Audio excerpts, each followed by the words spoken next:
तो dear student, आज से हम स्टार्ट कर रहे हैं एक नया चैप्टर ज्योमेट्रिकल ऑप्टिक्स। और ज्योमेट्रिकल ऑप्टिक्स में हम सबसे पहले सीखेंगे लॉज ऑफ रिफ्लेक्शन।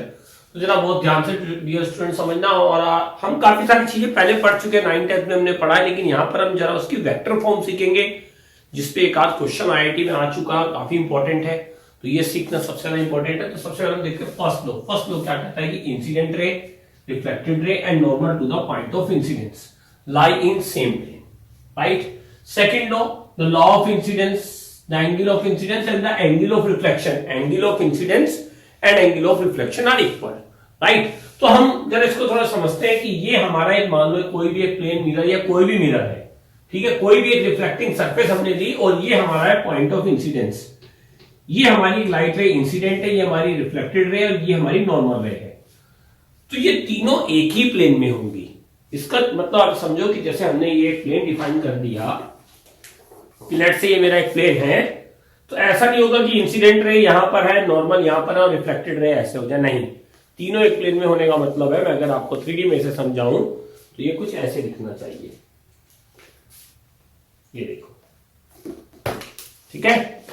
इससे आप लोग समझ पा रहे होंगे कि एक ही प्लेन में होने का मतलब होता है ये तीनों एक ही प्लेन में, ये ऐसे बाहर नहीं हो सकती।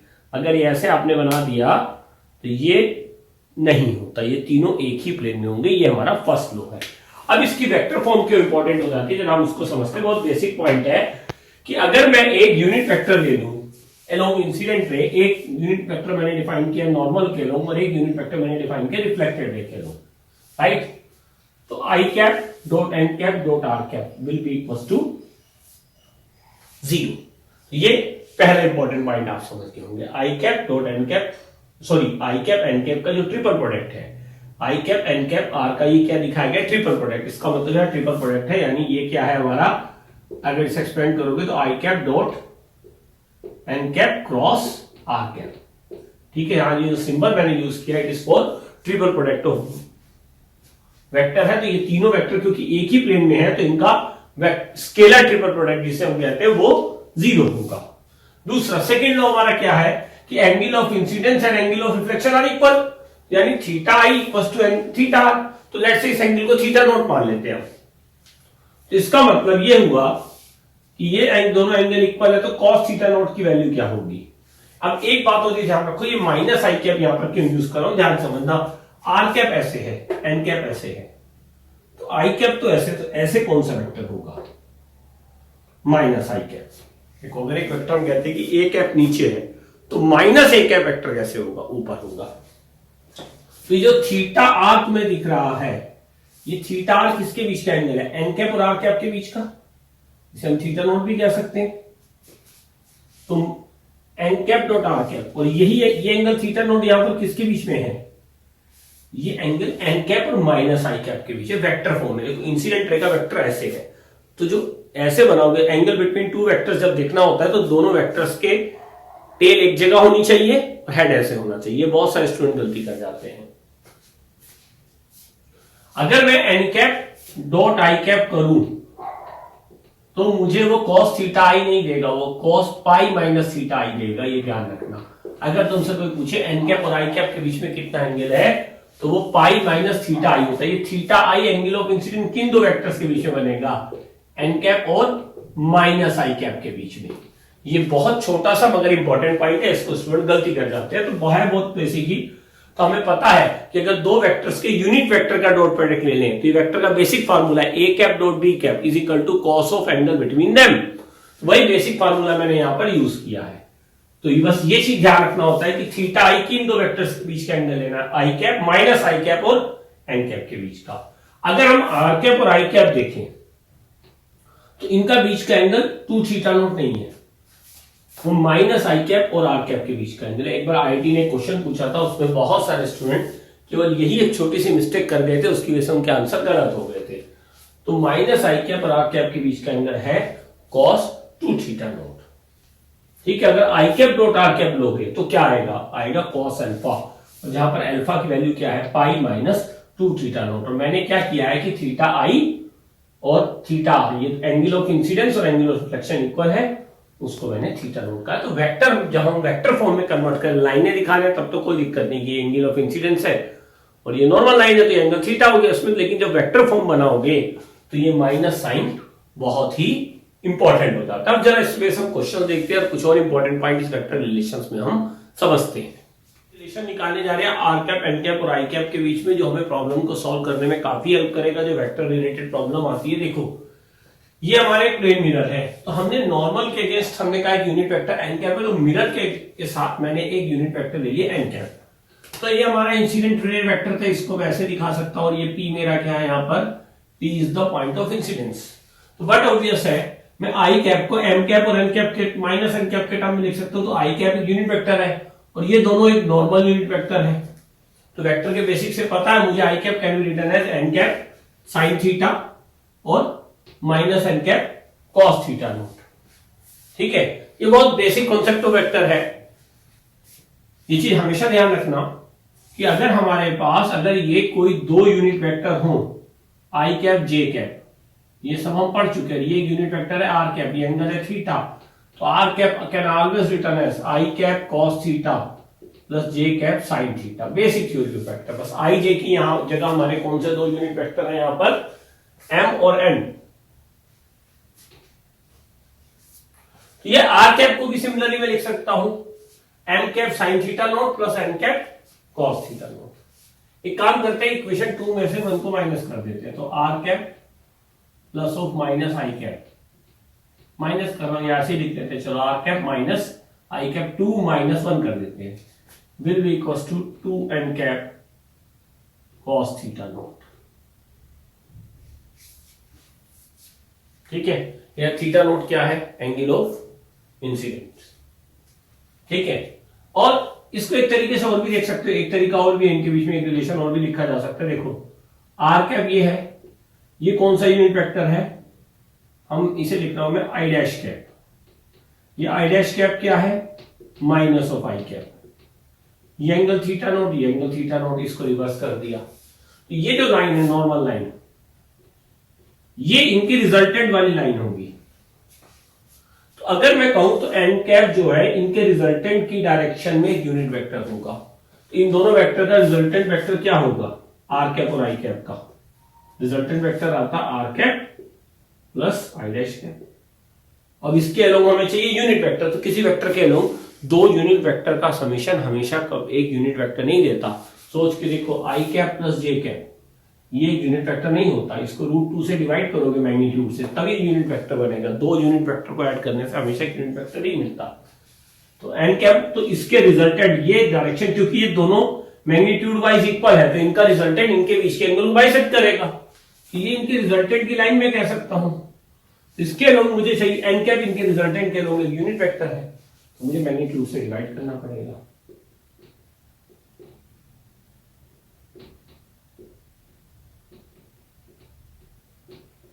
ये सब आप मैथ्स में भी पढ़ चुके होंगे, बेसिक चीजें मैथ्स में भी पढ़ाई जाती है, थोड़ा सा कॉमन क्वेश्चन होता है। ठीक है, this is the basic theory. ठीक है, तो अब ये रिलेशन में निकालिए आर कैप एन कैप और आई कैप का। अब हम इसको क्वेश्चंस में यूज करेंगे। इस प्रॉब्लम में कहा जा रहा है कि ray of light is incident on visor plane along the unit vector i cap equals to this.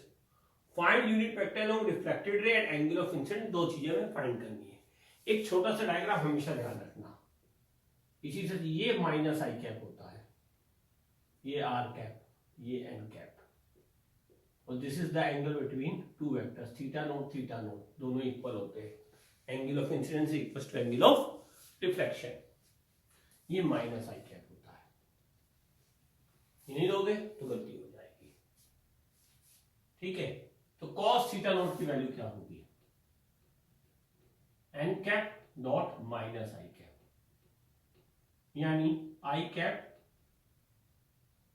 ये स्मॉल आई कैप, भाई एन कैप की वैल्यू यहां ये चीज क्या है, एन कैप, जो कि हो जाएगा I cap dot minus of minus I plus J plus K divide by √3। तो cos theta naught is equal to minus minus plus होके 1/√3 आ जाएगा। तो थीटा नोट कॉस इनवर्स, जो कि मेरा क्या है एंगल ऑफ इंसिडेंस, 1/√3 आ गया। ठीक है, ये मेरा आया एंगल ऑफ इंसिडेंस, राइट। दूसरी चीज हमें क्या फाइंड करना है, हमें फाइंड करना है ये आर कैप वेक्टर। हमने इसका डेरिवेशन किया ही था,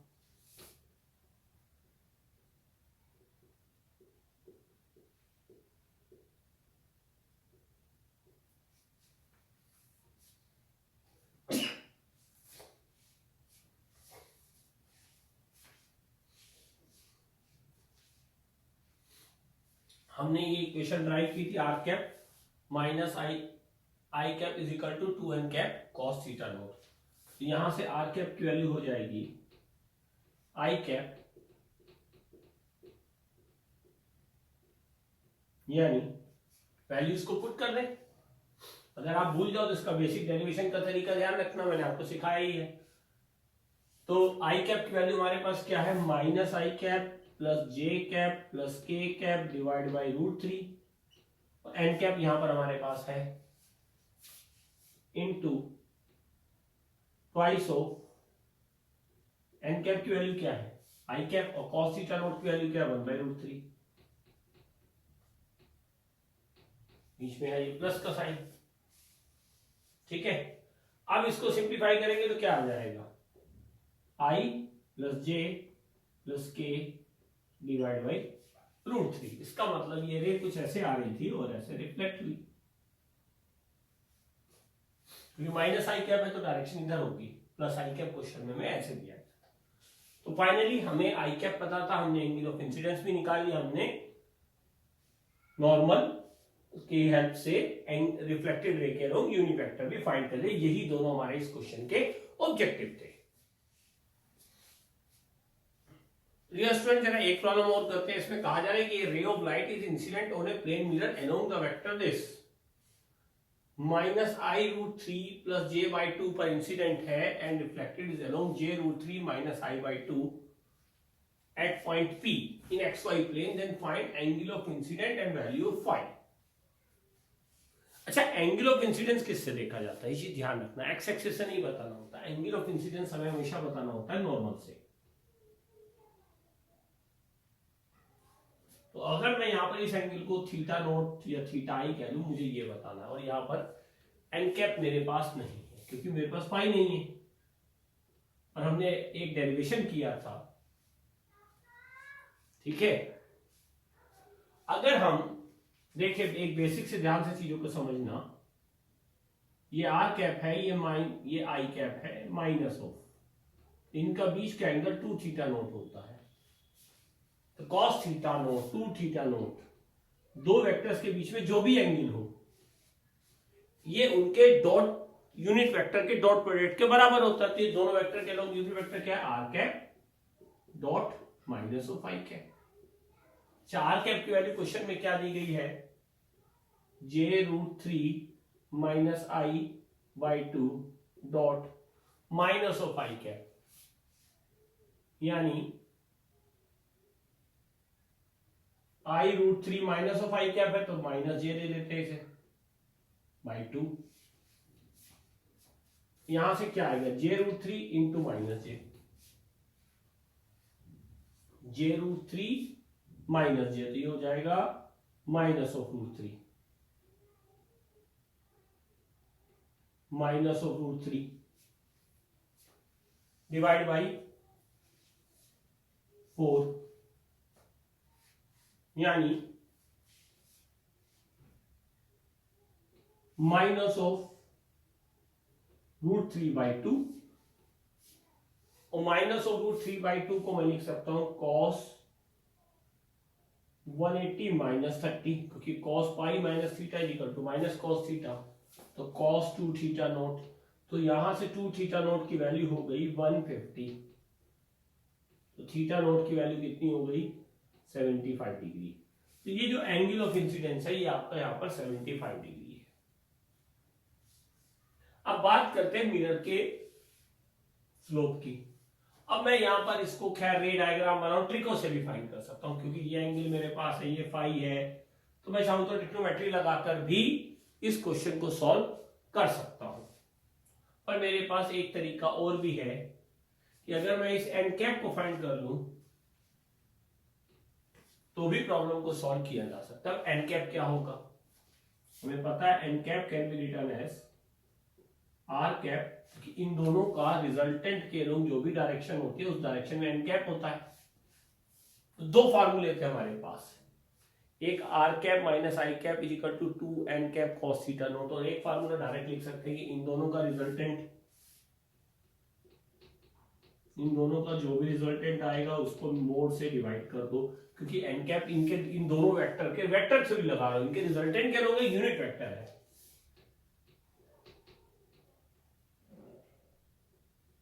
अब आर कैप और माइनस आई कैप इन दोनों को ऐड करो, भैया इन दोनों को अगर ऐड किया जाए तो क्या आएगा, आर कैप और माइनस आई कैप को ध्यान रखना, ये माइनस आई कैप नहीं है, ये आई कैप है। तो आर कैप तो ये हो गया j√3 minus I by 2 plus, तो पहले मैं वैल्यू फाइंड करने जा रहा हूं आर कैप माइनस आई कैप की। माइनस आई कैप को ऐड करना है, माइनस आई कैप का मतलब क्या होता है, plus of minus I cap, यानी जरा इसमें मल्टीप्लाई करो किसका, -1 का, और ऐड कर दो, तो यानी i√3 minus j divide by 2, इसे हटा दें, इसकी जरूरत नहीं है हमें।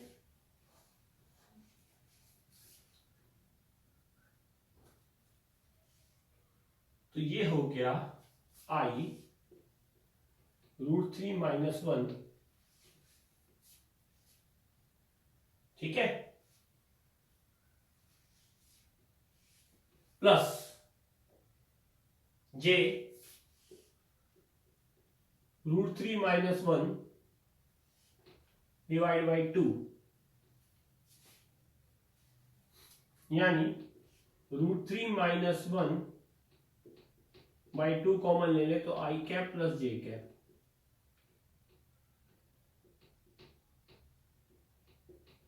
और डिवाइड बाई दिस करना होता है तो mod of R cap minus I cap, इसका मोड वैल्यू क्या होगी, इसकी मोड वैल्यू होगी √3 माइनस 1 बाई 2 इंटू √2, और जो भी एक वेक्टर है under root of 1 square plus 1 square, ये तो कांस्टेंट वैल्यू आ रहेंगे, तो ये इसकी मोड वैल्यू हो गई। तो एन कैप कैसे निकलता है, ये भी, ये कोई सारी बहुत बेसिक चीजें सब सीख लो, दिस डिवाइड बाई दिस,